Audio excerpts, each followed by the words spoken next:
Исландия – давняя мечта для многих из нас, а покататься там на велосипеде казалось нереально крутым приключением.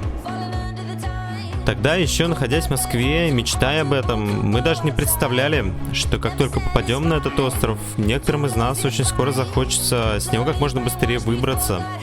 И они это сделают раньше, чем планировали. Ни у кого из нас не было похожего опыта велопоходов, и мы даже не знали, получится ли уместить все вещи на велосипеды, и вообще, насколько это хорошая идея ехать на них по нашему маршруту.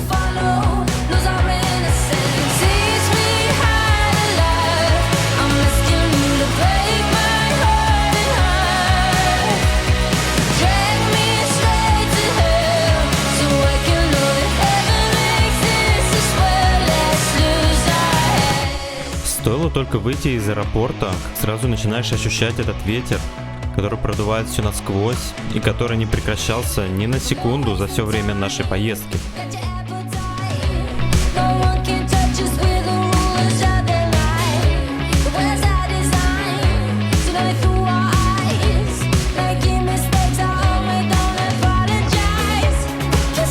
Собрав велосипеды и кое-как упаковав все снаряжение на 10 дней, мы загрузились в такси и отправились в Рейкьявик.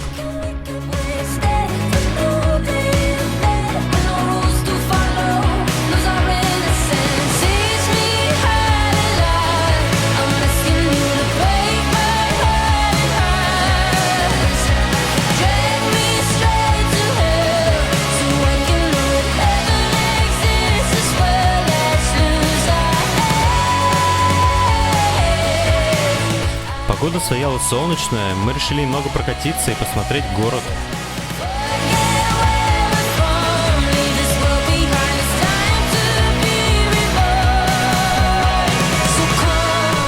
Под вечер мы заселились в один из центральных кемпингов. Как потом оказалось, мы выбрали самое продуваемое место. Вечером никто на это не обращал внимания. Все были в предвкушении предстоящих приключений.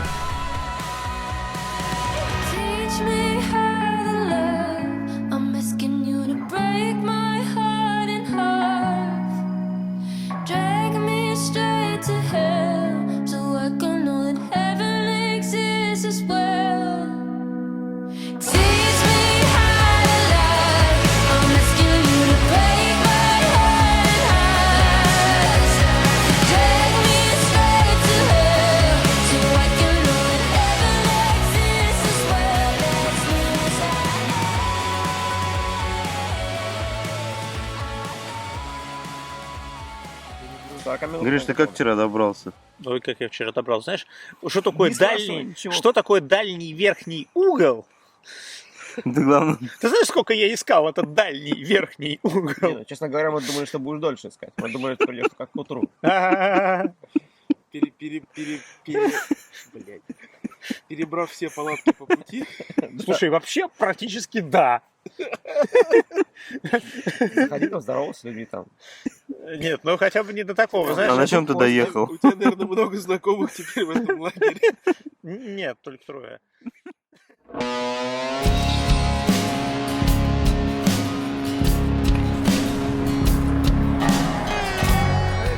На следующий день нас ждал переезд в начальную точку нашего маршрута. Нам предстояло преодолеть 5 часов на автобусе.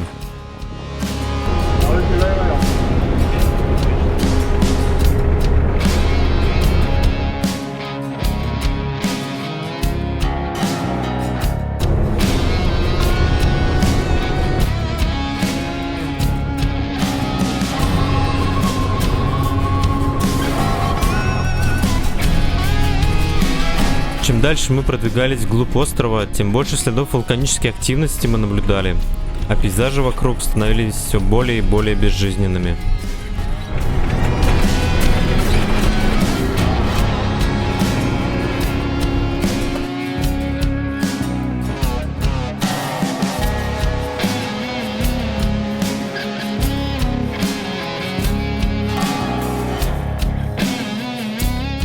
Наш новый лагерь располагался в каменистой пустыне посреди цветных гор. Ветер все так же сильно дул и поднимал пыль. И уже через 5 минут после установки палаток песок был везде, на всех вещах, одежде, даже скрипел на зубах.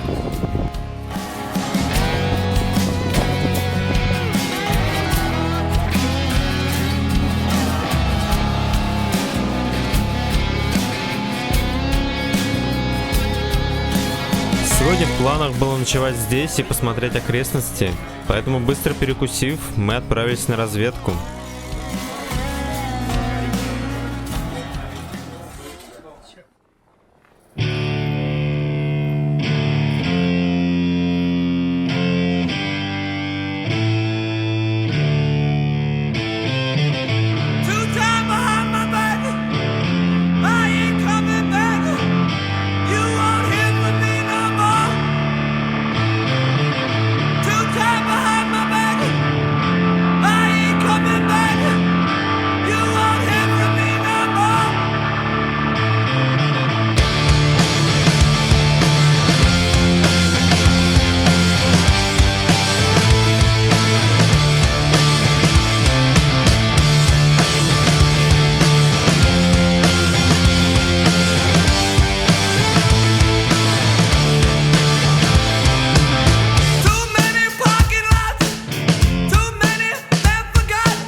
Какая у нас температура сейчас палатки? Палатка, да, сейчас 5 градусов. Прикольно.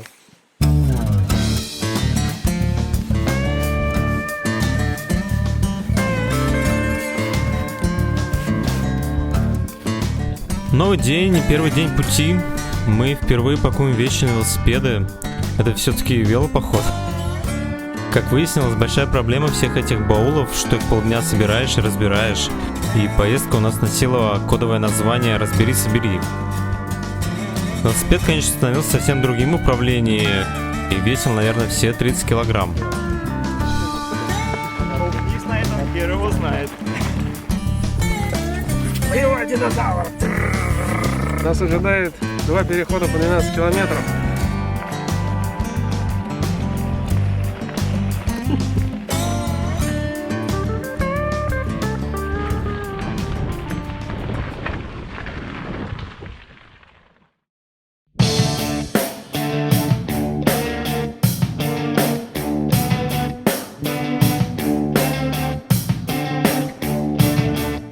Наш маршрут пролегает в юго-западной части острова и выходит через горы к океану.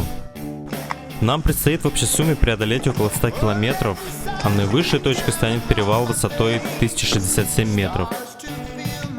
Этот трек очень популярен среди пеших туристов и проходится не спеша за 5-6 дней. Мы же решили его проехать за 3.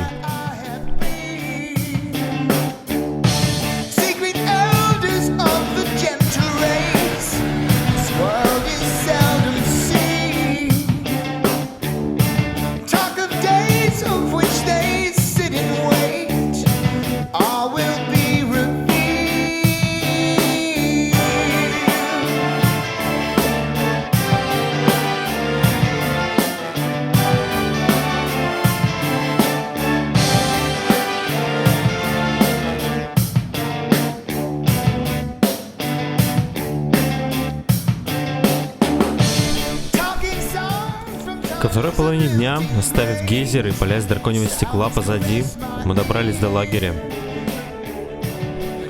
Он находился на высоте, и ночевать здесь было очень холодно. Мы двинулись дальше, и теперь вокруг открывались сюрреалистичные виды на марсианские пейзажи. Тропа вела вниз, но судя по треку, нам предстоял еще очень хороший набор.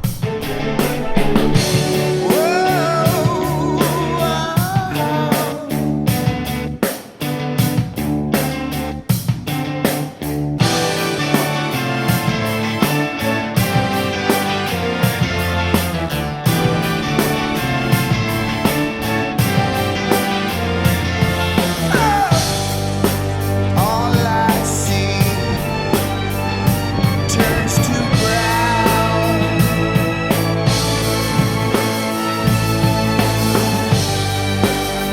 As the sun burns the ground.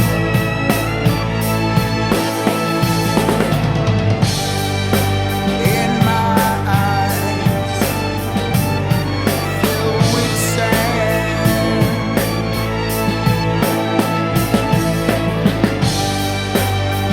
As I scan this wasted land,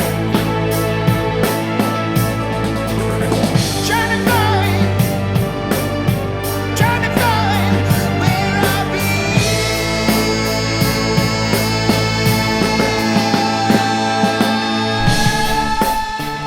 Набрав за день в сумме больше 1000 метров, мы забрались на финальный перевал, с которого нас ждал заслуженный спуск.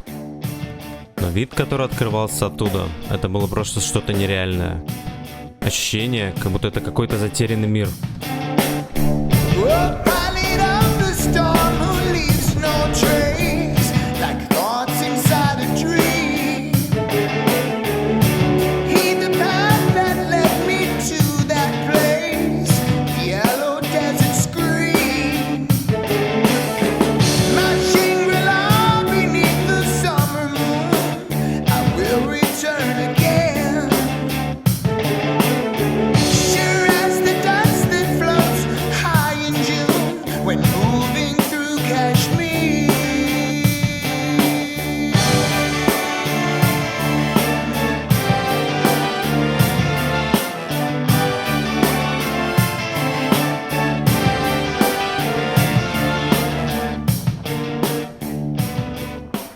Ну как тебе Исландия? В 2 словах. Жопа мира. А я в одно слово могу сказать. Давай. Висел вообще. Не, 2 слова. Просто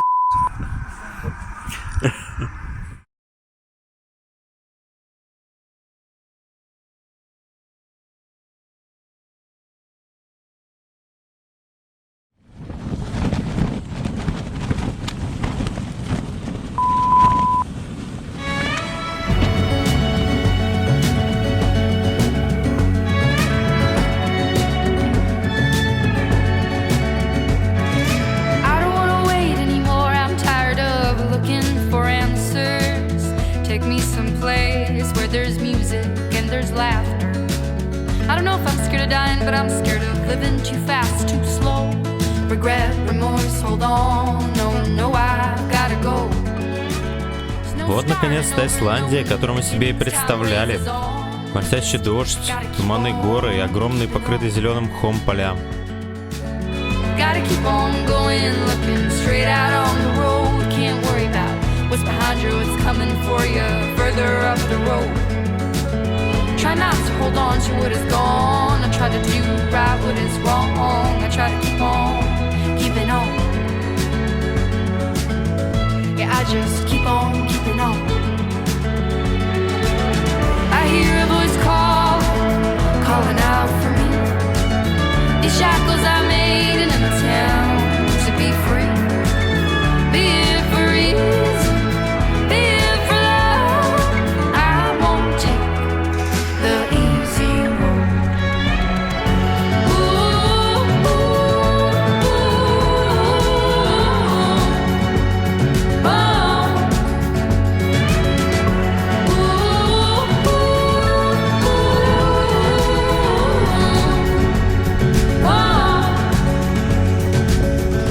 Но полной неожиданностью стало то, как меняется ландшафт вокруг. Вот мы ехали под дождем среди зеленых полей, и вот мы уже в черной пустыне, где гуляют песчаные бури, а дождя здесь как будто бы и не бывает.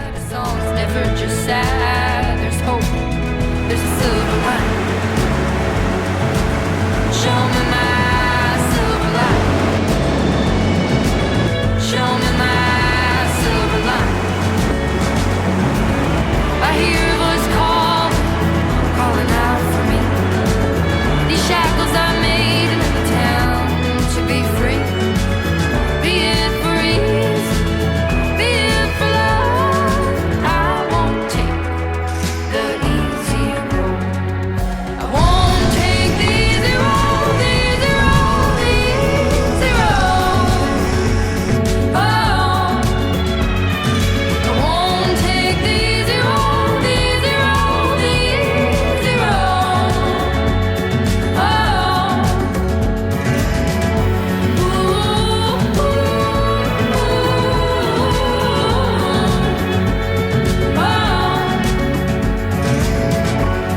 Весь второй день подъемов почти не было, и мы практически все время наслаждались спуском и окружающими видами. Это тот момент, когда ты не зря взял велосипед с собой. Но даже с учетом всех наборов, я уверен, что окажись мы тут пешком, эмоции от поездки были бы не те. Show me my silver line. I try to keep on keeping on. Show me my silver line. I try to keep on keeping on.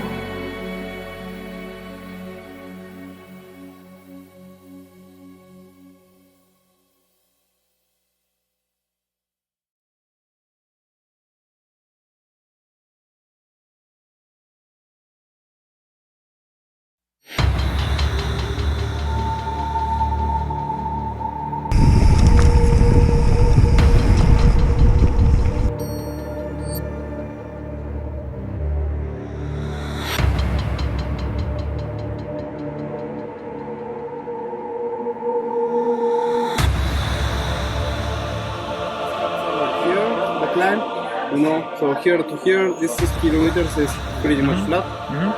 And then it's only up. You go like here, you're like 200 meters, you go 1,200.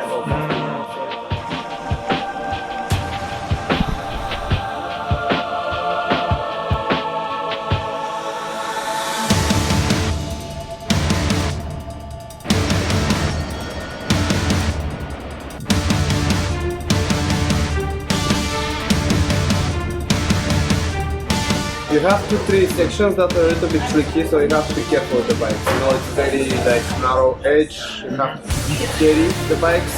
You have to be very careful to not fail. And then here, right before the end, it's like a rope trail. So it's going to be a little bit tricky. Yeah, it's like with the chain, you know, you have a rope. So it's pretty much you have to help each other, I guess, but be careful so it's slippery and you can fall, yeah. But then pretty much when you go on top, pretty much it's down.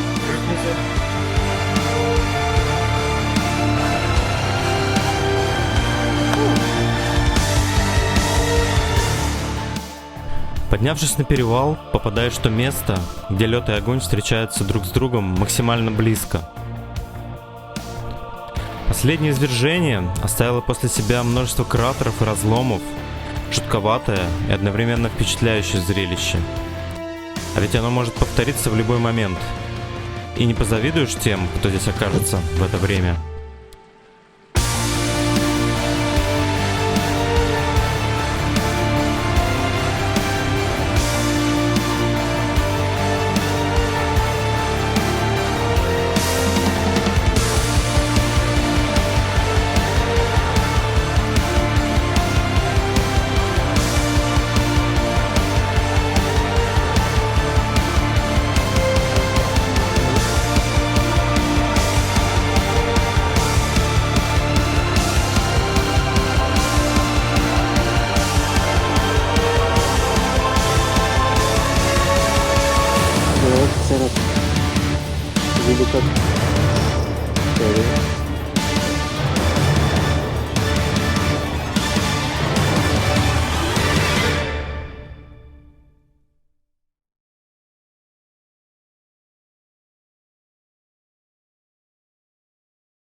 Исландия определенно удивила.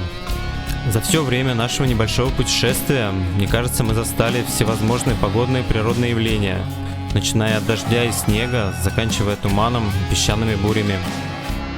Мы видели воду, бьющую наверх из гейзеров, воду, падающую вниз, и даже воду, перемещающуюся горизонтально в виде дождя с ветром. Нам пришлось пересечь ледник и несколько бродов, залезть на вулканы и перебраться через поля из застывшей лавы. Ну и, конечно, финальная точка нашего маршрута – это океан с пляжами из черного песка. Мы слышали, что природа здесь разнообразна, но что настолько, никто не мог представить. Мы как будто побывали на нескольких планетах.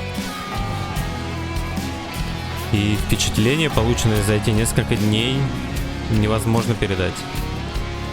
Я думаю, что это то место, куда определенно стоит вернуться еще.